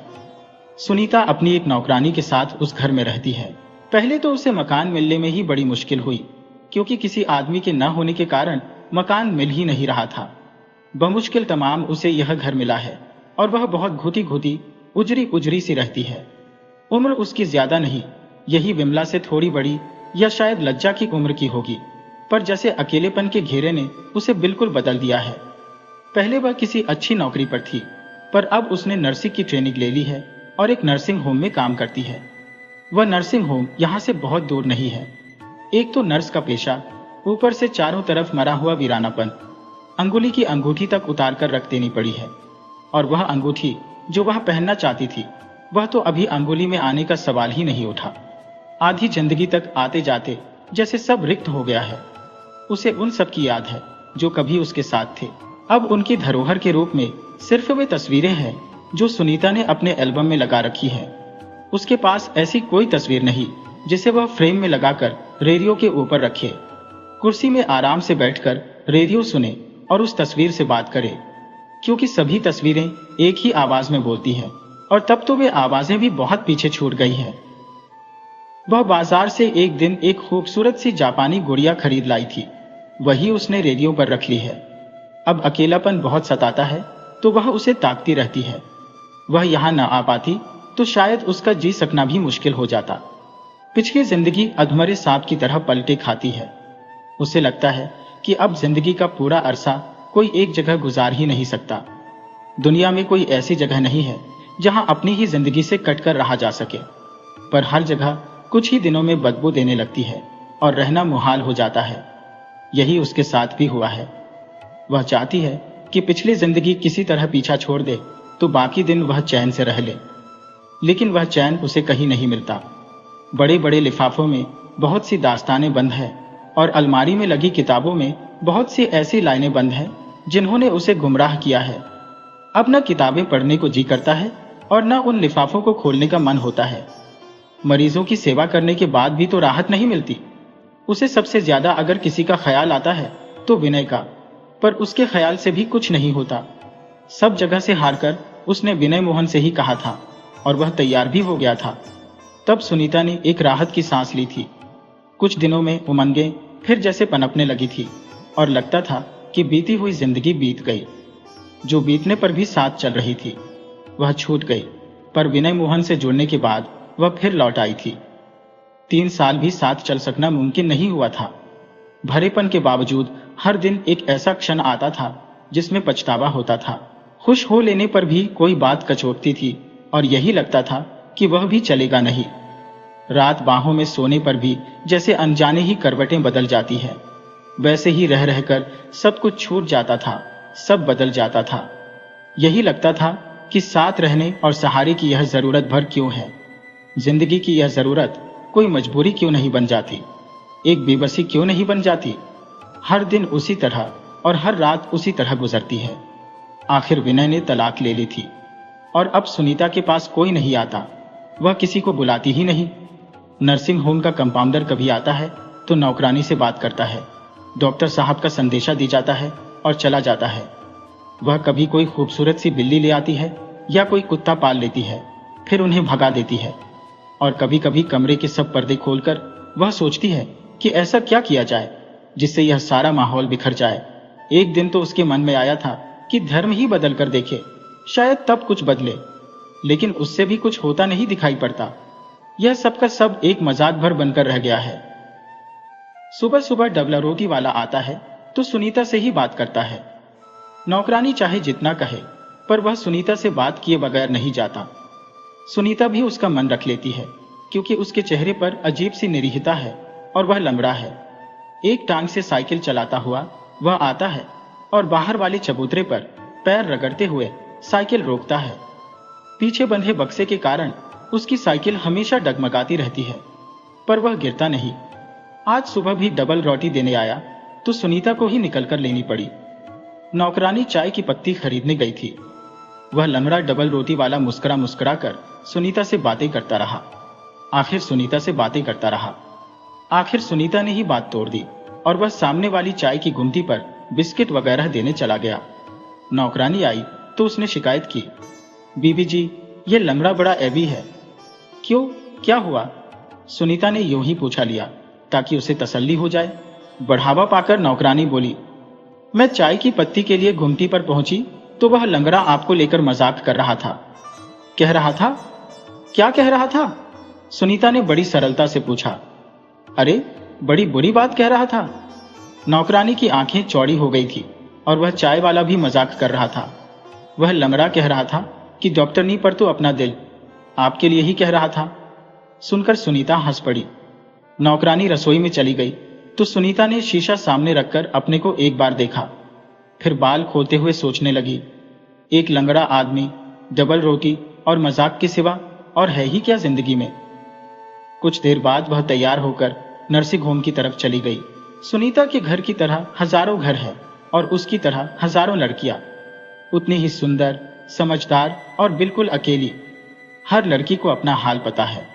हर लड़की इस अकेलेपन से छूटकर भाग जाना चाहती है।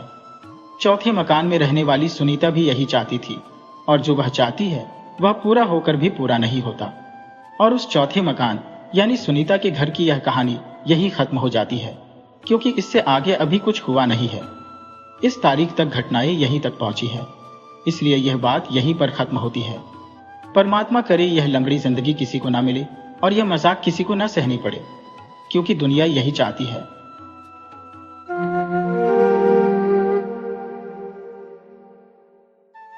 वीडियो अच्छी लगी हो तो इसे लाइक करें और ऐसी ही मजेदार कहानियों के लिए चैनल को सब्सक्राइब करें और बेल आइकन दबाएं। ज़्यादा से ज़्यादा अपने दोस्तों को शेयर करें। धन्यवाद।